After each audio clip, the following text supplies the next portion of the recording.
Adventure Guys Lightning Round. Hey. Adventure Guys.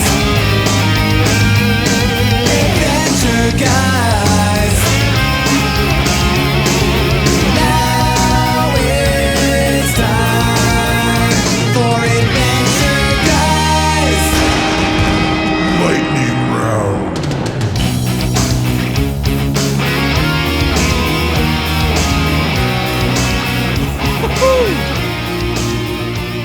Hey, welcome to Adventure Guys Lightning Round Edition. Ooh, we're piping hot here in the morning with Nick the Human. And I'm Eric the Human.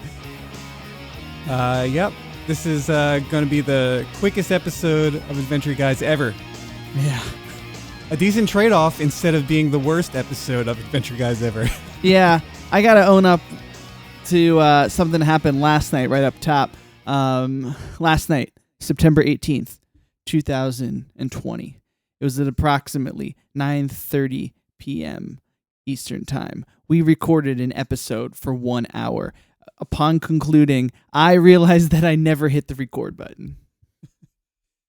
It happens to every podcaster at least once, or so I'd like to think. Yeah, definitely. All right. Episode 8 is when it happened for us, for the first and hopefully last time. The good news is as Eric has already said, is that it may have been our worst episode. Yeah, it was a rough time for everyone involved, everyone being you and me. Yeah. Just had one of the longest weeks in memory, and then it was capped off with the horrible news in the world, and it was just like, okay, let's, we tried to power through it. We were tired, but you know what? We needed a good night's sleep. I've got some iced Java Merit coffee here in Austin. I'm ready to go. I'm ready to hit this like lightning quick. Cool. Yeah, let's try and get in and out in under 20 minutes. Yeah. Oh yeah, let's go. Episode discussion.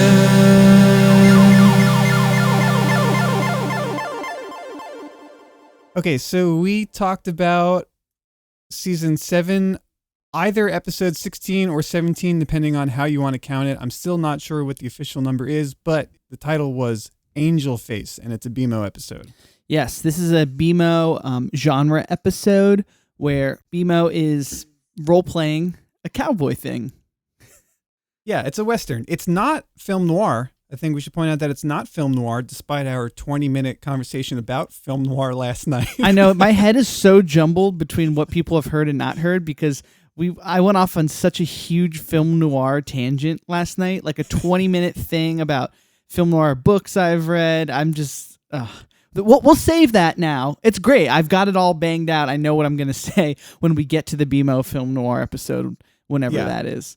So for right now, I don't really want to redo any of the conversations we had last night. I feel like it would be disingenuous to the listener to try and stage those conversations again. And also they just, probably weren't that good anyway. But what we can talk about is BMO enlists Jake to shapeshift into a horse so that he can ride and go on this adventure cowboy roleplay thing. BMO in this episode is not so friendly, not so cute as we might all think about BMO being. Yeah, one of the more salient highlights of our discussion that probably mattered was, is BMO mean? Is BMO a selfish jerk? Or is he just so imaginative that he cannot decipher where reality and fantasy begin and end? Yeah, because BMO seems to get really wrapped up in this role-playing thing. I was also wondering if, role-playing is the only time BMO really gets to, live out his fantasies and, be in the world and have these things happen. So is he taking it too seriously? But what we will say is that he gets so in character. Immediately upon jumping on Jake, he jams his spurs into Jake's side in a really violent fashion, in a way that made me cringe and go, God damn it, BMO. And then they're off into the woods in search of Jack Rabbit Johnson, played by Finn in this episode. But there's a masked marauder who is lurking in the background and following them.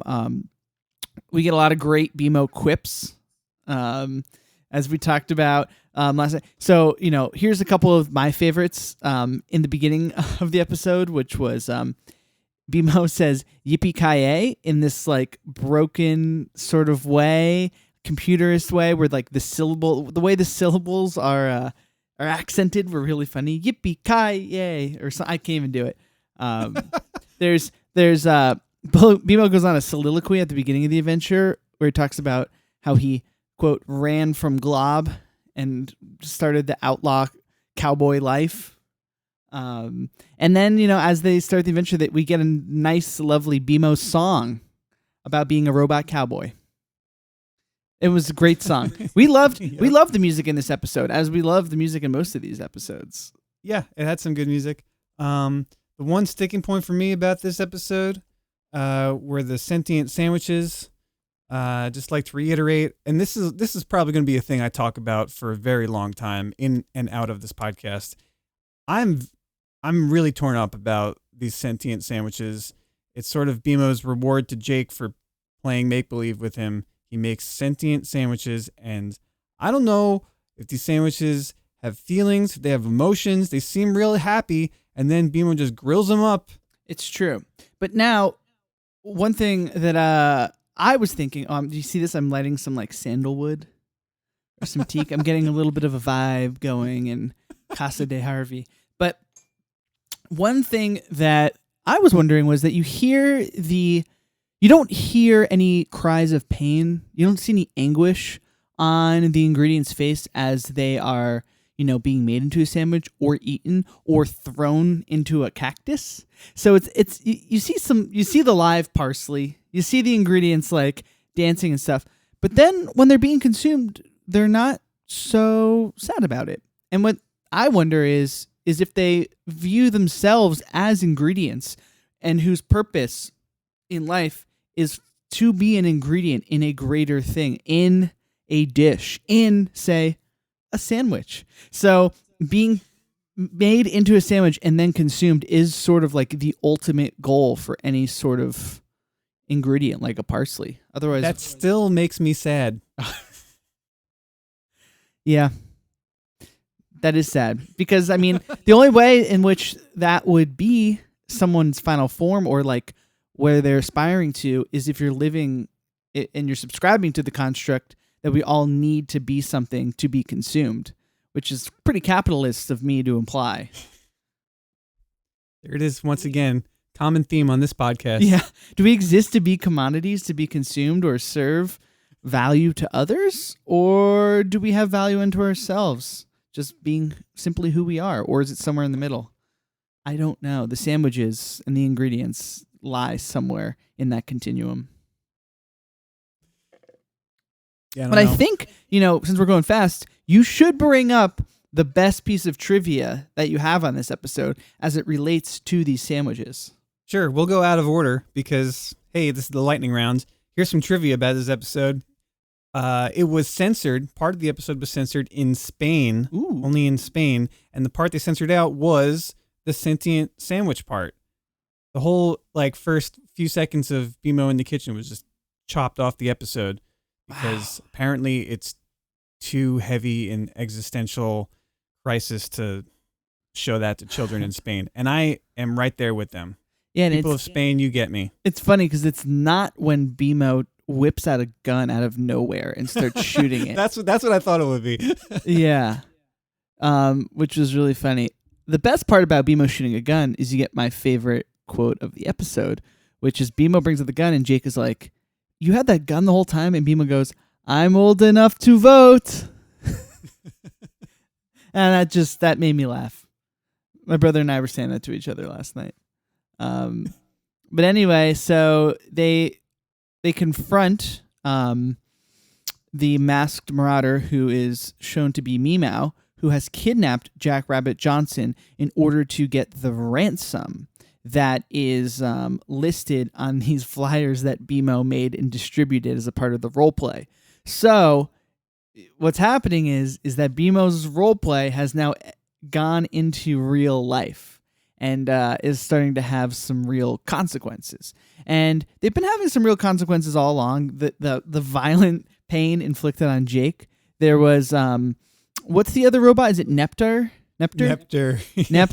Neptar is revealed to have been building this sort of role play city out of popsicle sticks for Bemo's role play adventure for months on end. Bemo comes in like Godzilla, kicks it down, and then slaps the shit out of Neptar in character, while Neptar's like, "Hey, please, Bemo, like be respectful of me." And that is the point when I was like, Bemo is definitely being selfish. Like, this is me. Like, Bemo seemed to know that.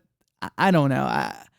I know what you're saying, that Bemo has a very active imagination, but still in this moment I was like, this is some dipshit 9-year-old behavior that we're seeing out of Bemo right now. So you know what? We're blowing through this one. We owe it to Bemo to do a real Bemo episode where we can really psychoanalyze this little robot. I know. Maybe we should find a time to actually schedule the Distant Lands special. Yeah, we've been talking about it. Maybe now. Yeah, now it's time. You were talking about to me how before this episode, a couple episodes before, it's a really integral thing to Bemo's backstory and kind of explains Bemo a bit more, right? So Bemo's creator is introduced. This guy Mo has a factory where he makes robots. And Bemo meets him earlier in the series, and then it's like a 2-part episode where just a few episodes earlier from this one where something happens with Mo. I don't really remember, but they really go into the details of Bemo's origin.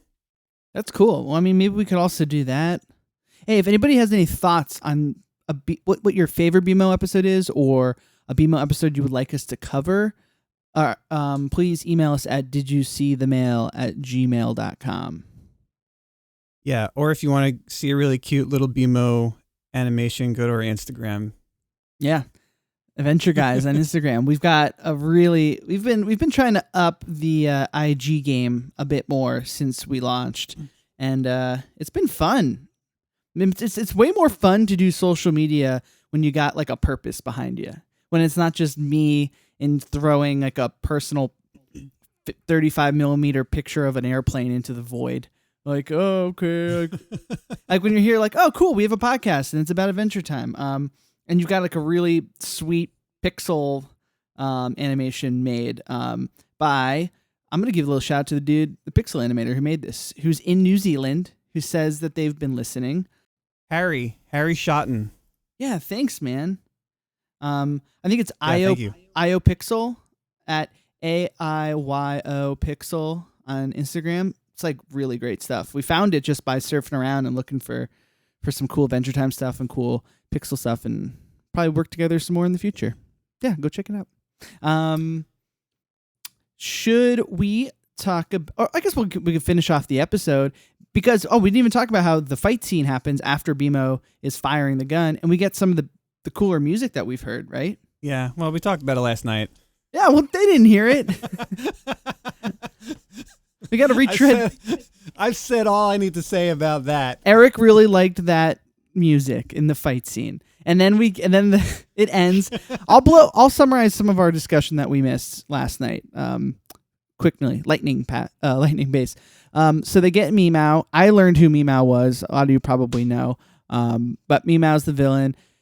They bring Meow into jail and put Meow, because it's like the normal jail won't hold me, like, you know, that old trope. So they're like, okay, so they put Meow in this glass case that's suspended in this like weird like void thing. I don't even know how, an Avengers style prison. And then it was a nice way to tie off all the loose ends, just to wrap it up cleanly and not leave anything hanging there. That's a good pun, but except for Meow. But as far as Adventure Time endings go, which we've been talking about, and I think we're gonna keep talking about, is because they're always so wild and sometimes throw you for a huge loop at the end. This one was a really nice, clean end. ending. Probably also because it's like a genre episode, so it lent itself to that. But yeah, really satisfying episode. Eric, did you say this is your favorite BMO episode? It might be my favorite BMO episode. You stand by that. Okay. It's the favorite BMO episode that I can remember. Watching them all out of order. Oh man, we are running quick. I can hear the hurried pace in our voices, but that hurried pace. Let's go. Let's launch right into the most aggressive song we have.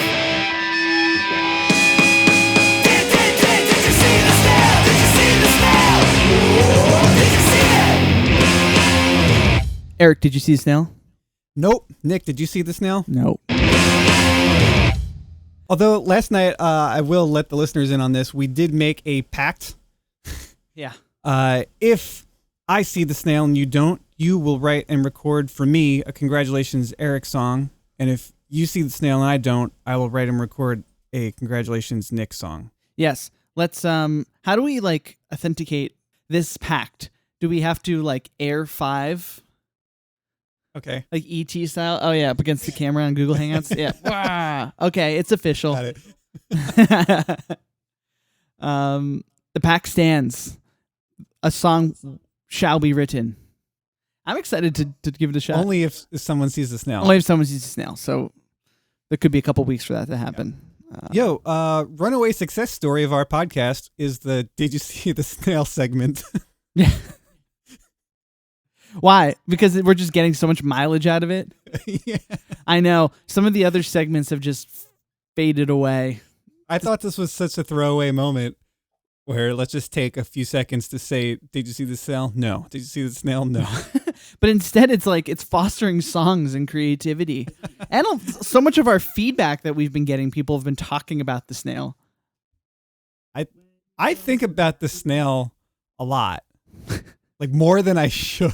I honestly forget that I'm looking for the snail. When we saw it last episode, which was epic. If you haven't heard it, go back, fast forward like 30 minutes in or 20 minutes in, and you'll hear the moment where we all saw the snail, and it was glorious. Even when I saw it that time, I wasn't necessarily like looking for it. I really got to start, especially if I'm going to win this pact. I need to like put up a post-it on the wall that says "Look for the snail when watching Adventure Time." So I get so caught up. Should we talk about what episode we're going to watch next?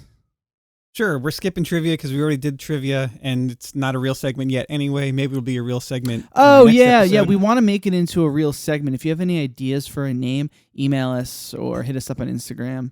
Did you see the mail at gmail.com? What you had an idea, though, Eric. Do you want to throw it out into the ether? Just an idea. Take it or leave it.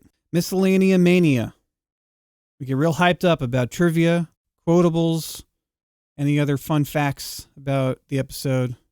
Yeah, and I'm acknowledging that we need to put a little bit of more effort into this. I think we really get our thoughts together about the episode and what we think about the characters and the symbols and all that. And that's always in order. I've got notes for every episode we've done.